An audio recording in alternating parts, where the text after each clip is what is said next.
manuscript ends with our parents, and we can talk about that as well. So William B. French is the furthest back French ancestor that we know.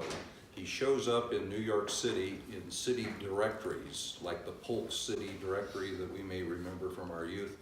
Well, there was one in New York City called Longworth City Directory, and William B. French is there from about the 1820s to the 1830s.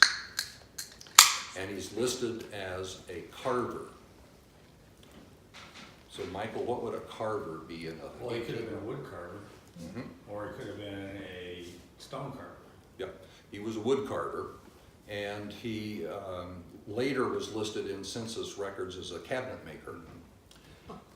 So one other credit that goes to some of this is from one of our second cousins. So Cora French married a Pluggy, and they lived in Blair, and their daughter Jackie actually lives in Ohio now, but she got the genealogy bug at least as bad as mine, and maybe a little bit further. So she tracked down some stuff about William French, and I had found that William French and some other people petitioned the City Commission of New York because they were getting water in their basements at 6th and 20th, and they wanted help. And so William B. French is a signatory on this petition. The first two names on the petition are cabinet makers in New York City from the 1820s, some of whose works still survive. So if you look on page 34 in this manuscript, you'll start to, here's an article from an antiques, and these two people were Simeon and Hayes. Oh my gosh. And they were partners in a cabinet making business. And I don't know it for a fact, but because William French signed the petition with these guys, I'm guessing he was a carver, a wood carver that worked with them. So here's another example of some of the work that they did. But then on the next page is probably, or maybe I don't have a picture of that. Oh, yeah, it's kind of like the feet on these Empire would be hand carved. Yeah. Oh yeah. You know, so Yeah. so you know that's probably the kind of stuff that he did. His wife was Leah Marcellus, and Hallie French thought the name was spelled Marcellus, and we tried to track the Marcellus family down. There's a bunch of them that show up in New York, but their name is spelled Marselius and UR all over the place. It made it really hard to try to say, okay, yeah, they're related. There's a Marcellus family of Dutch ancestry that comes into New Jersey, and some of them come across the river into Manhattan, and they're Frenches, but they're not ours. Just cannot connect with Peter T. French, who was a lawyer, and Theophilus French, and so forth. But at any rate, Marcellus is an interesting name that's probably Dutch in origin, and kind of how this Leah Marcellus fits in, we really don't know. But William B. French married Leah Marcellus in a Dutch Reformed church in New York in 1824, and that record got published some years ago. So the thing has been to try to figure out her ancestry, and the latest clue I came about was I actually found a baptism record for her in a Methodist church in New York in it's in the manuscript, 1802, 1804, and the name was spelled Marcelus by the pastor that wrote it down. So Leah Marcellus, I'm convinced, was most often known through her life as Letty. and she'll be spelled L-E-T-T-E, L-E-T-T-Y, but Letty shows up in the census records, and you can tell it's the right woman because she's married to William B. French, and the kids all match. So it says, yeah, that's her. But Jackie, the other French genealogy addict, hired pro-genealogists with Ancestry.com to do a little work on this. And the pro-genealogist says, no, they're different people. So William French and this Leah are not the same as William French and Letty. He says, I can't find any record where she's Letty French, or Leah French, other than the marriage record. So he says William French is always married to Letty as time goes down, but he's wrong. The 1885 Nebraska census has Rhea French as Ancestry indexed it. Ancestry relies on volunteers to do lots of their indexing. So they do their best. Yeah. It's an L, but they thought it was an R. So she's indexed as Rhea French, but there she is, she's Leah French. And there's one other record that has her as Leah as well. By kids' birthplaces, we can track the movement of William French to Michigan, to Indiana, to Iowa, and then to Minnesota. And in a little burg called Etna, Minnesota, William B. French died. He owned land there. His son owned land there. Both of his sons owned land there. And so the land records I've found, and they're spelled out here, which is not important other than to say, yeah, they were there. And it was only about 1 county north and 2 counties west of where they'd been in Iowa. They show up in an Iowa census. He died there in 1857. There was a town right next to Etna called Forestville, and the guy that founded that town was Felix Mayen, M-E-I-J-E-N or G-E-N, depending on how you wanted to spell it. He had a cabinet shop in Forestville, and I'm reasonably convinced that our ancestor William French was a cabinet maker, worked for him in that cabinet shop. And at the Minnesota Historical Society, they have Mayen's records, and there was a ledger of his employees, and that was the one ledger out of about 25 in this thing that were missing. So I couldn't prove that he worked for Mayen, but he was indebted to Mayen. He's in Mayen's book for his groceries and so forth. And when he died, Mayen was the administrator, filed for letters of administration because he was owed money. By then, the French family had jumped back to Iowa for the most part, and they eventually sold the land to settle the debt and so forth. And then from Iowa, they move on to Nebraska. And Leah, Letty French, and her bachelor farmer son, Benjamin Franklin French, lived together, died together, and were buried together in rural Arlington. The other brother, Charles Henry French, became a landowner, farmer, and was really the anchor of the French family in Washington County, Nebraska. Leah's gravestone is a really interesting story to me because she couldn't find anything about where she was buried. And William French, we don't know where, he's probably buried in the Etna Cemetery, and there's a map of it in that area in the back of this, but no gravestone. His wife, Leah's, in this little tiny cemetery called Colby or Morley Cemetery outside of Arlington. And there's another French family buried there, and the 2 stones near it are labeled Mother and Benny. And they're just small little stones, and they're in, I have one picture of them in here on page 4. Little tiny stones, and they got placed next to a big monument for another French family. And again, probably totally unrelated.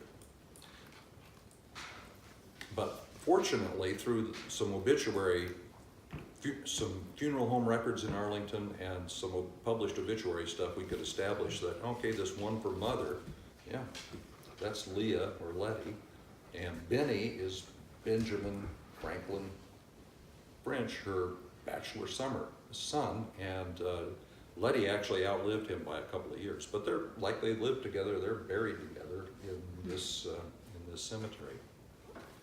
So then we go on to Charles Henry French, who's the farmer, and then he has Is several. Charles Henry Benjamin Franklin's brother? Exactly. Okay. Yeah. And so, they're going to show up in this manuscript as well. So if you go to page 12, we get into Charles Henry French, and his wife was Sarah Maria Spalding. And so this is their wedding picture. And the Spalding family goes back to Massachusetts and ties into the Salem witchcraft stuff. So I mean, they're New Englanders from way back. So As witches or hangmen?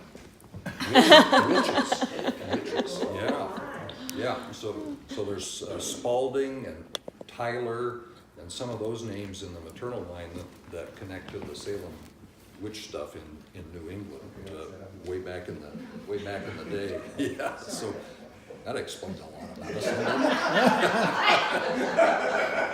I'm glad you said that. Now that that's settled. Yeah. So then Charles Henry has oh yeah, So where did William B. French's parents come from? we don't know. So you Absolutely have no.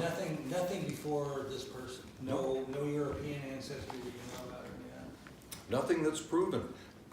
So I'll digress and come back to that, or come back to his ancestry a little bit. Halley French, who wrote this manuscript, wrote down a couple of things about other Frenches that he thought, well, maybe we're related to this French that married a Vanderbilt. No.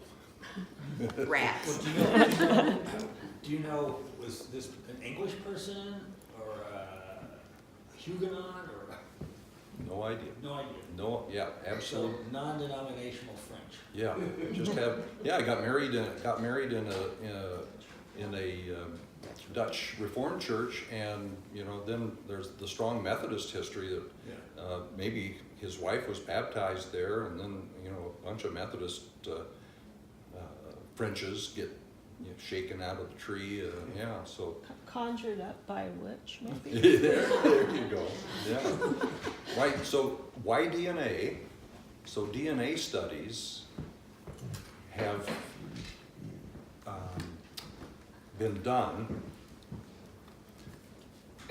Jackie French talked one of her great uncles into doing Y-DNA, and his photo and name and reference are in this thing.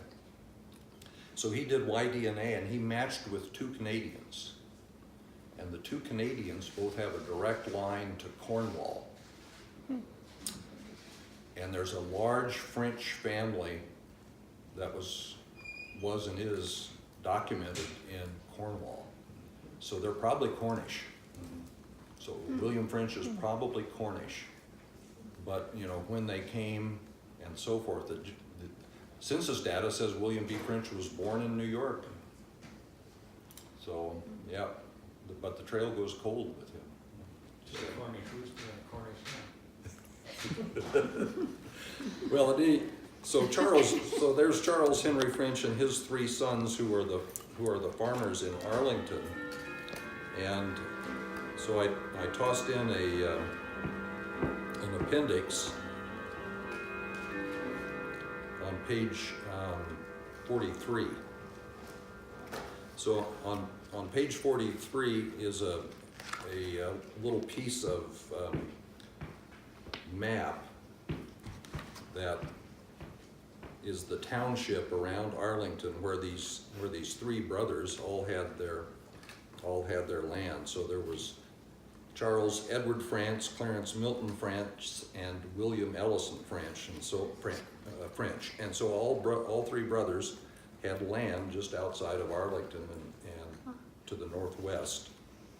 And I kind of put some little blue marks on it, and it's kind of nasty to read even with a magnifying glass, I'm sorry to say. So that's that generation. And so they were all neighbors, which is why there's all these Frenches scattered around Washington County. And then we come to their son Clarence Milton French. Oh, I know that. And so he married Lena Minking. So this is French and Minking, and they had 11 kids. And so this is the French evolution, as it said on the T-shirt. This is the souvenir T-shirt from the 1992 reunion. And so that's why there are just scads of people that were related to that are Frenches, but scattered everywhere. And then we come on down from Clarence Milton French to our parents' generation, I hope. Did I skip one? I don't think so. No, well, Clarence's Yeah, so son would have been Clarence, Everett. yeah, so Clarence and Lena Minking had the 11 kids, and the oldest of them was Hallie, who did some of the genealogy stuff. And then came Everett, our grandfather, so he was the third child. And then Cora and Hazel are the two women in that school picture. So we have a nice picture of our Grandpa Everett with his two younger sisters. And I have one of Grandpa Everett with his school teacher, probably 8th grade graduation or something. So there's this school teacher and one of his sisters. So it was obviously, a school picture day of some sort. And so it's the teacher. So then, yeah, and then there's lots of other story about the related Frenches that we won't go into. But then Everett French, I found out a little more information about him by found his obituary in the Fremont paper, which really didn't add too much except to say that he'd been ill for 11 days, and that kind of fits the 11 years, and that fits the family story as far as the onset of his manic depressive psychosis. And so he became ill with that, and then was hospitalized at the Lincoln State Hospital, and that's where he died in 1942. The 1940 census asks, where did you reside in 1935? And so Everett French is in the Lincoln State Hospital in 1940, but says for 1935, same place. So we know he was there in 35, and then from his obituary, it suggests that he had been there as early as 31, and the death certificate suggests about the same, just slightly shorter period of time, 10 and a half or something. And so I found the death certificate that said the clinical diagnosis was manic depressive psychosis, and that he died of maniacal exhaustion. Oh my goodness. So that was the kind of the state in the manic phase of things, where when people with that disorder were so gone with the mania, they wouldn't eat, they couldn't sit, just completely out of control. And so that was listed as his immediate cause of death. Sorry to. Well, no, that's really interesting to hear you say that, because that reminds me then of the time that we went up to look around for cemeteries and stuff, and we had lunch with Marion Oh, yes. Making. And she said that there were times that Grandpa could feel himself getting ill. He could feel it coming on. And there was a time that her dad, Chet, drove into Lincoln, that Grandpa came to Chet and said, "You have to take me." Yeah. Like he had some sense of losing control, and he wanted to Right. be someplace where he couldn't Yeah. harm himself or others or whatever, Yeah. that And he knew this was coming on. Yeah, and that would fit the mania Yeah. part of manic depressive illness. Yeah. Yeah, and that,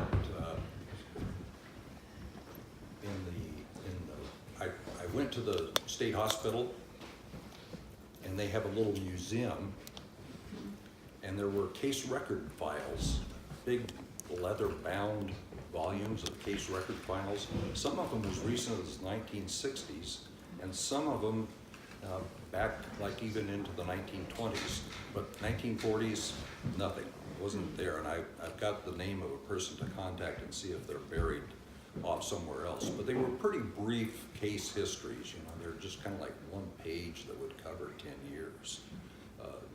But the thing that came out of that was that the census data would say people in the hospital were not patients, they were inmates. And they could be, if things were going well, then they could be gone for a while, and they were on parole. Not furlough, but on parole. So that would fit with Marion's Yeah. story, that, yeah, he'd be home for a period of time, and then could very easily have been aware that he was getting into a mania type, said, "Take me back." Yeah. Yeah. So then, we And come, the state paid for his care? I'm sure that's true, yeah, I'm sure that's true. Yeah, because I think that was kind of the social service approach to mental illness was, you know, that instead of in the community, it was, that's why they had the, you So know, Lit was a lot. State Hospital in Norfolk, State Hospital in Hastings, State Hospital in Lincoln. That whole state hospital system was funded by the state to take care of people. And I found it interesting talking to John yesterday, because one of my questions was, who paid for the family care, for the mortgage or rent while he was in the hospital? Yeah. And John was saying that his dad felt obligated to take care of everybody, but he must have been 16, 17, even younger. Sure, at that point, yeah, but Fay and Jean, They all were. they were working. My mom worked for the county treasurer department. Your mom worked for the photography place. Fay worked, I think she did stenography stuff, so until she got married. And Grandma worked too at some point. Well, yeah, in California, yeah, and you folks would know more about, I never heard of Grandma working. well, that was the quote, Babysat. babysitting. Oh, Okay. With the Yeah. newborn That's care. care. No, yeah, it was that kind of that newborn care thing. Okay. Jewish people took care of her very well, Yeah, I remember, so she could get Social Security. that's exactly right. And Mom took her down to the office, but nobody had ever paid into Social Security. So the office said, if you'll pay us, and it was a minimal amount, like $15, And they did. we'll sign you up. And then she got Social Security. yeah. So then, finally, at the end of all of this, we come to the cousins. And that gets you into the group sheet thing. So on page 22, I've listed the children of Everett, Edith Spangler French, Fay Marion, Jean Maida, Edith Joyce, and Everett Lynn. But that's kind of where this thing tails off, because Well, yeah, because that's where I stopped. It's so uncharacteristic. Have faith in you and the things you do. You won't go wrong. Oh no, this is our family jewel. We are family. Sing it to me. I got all my sisters with me. Sing it to me. We are family. I can hear you guys. Get up, everybody, and sing. Wow. So that's my pedigree. Thank you so much, Uncle Dan. That was really great.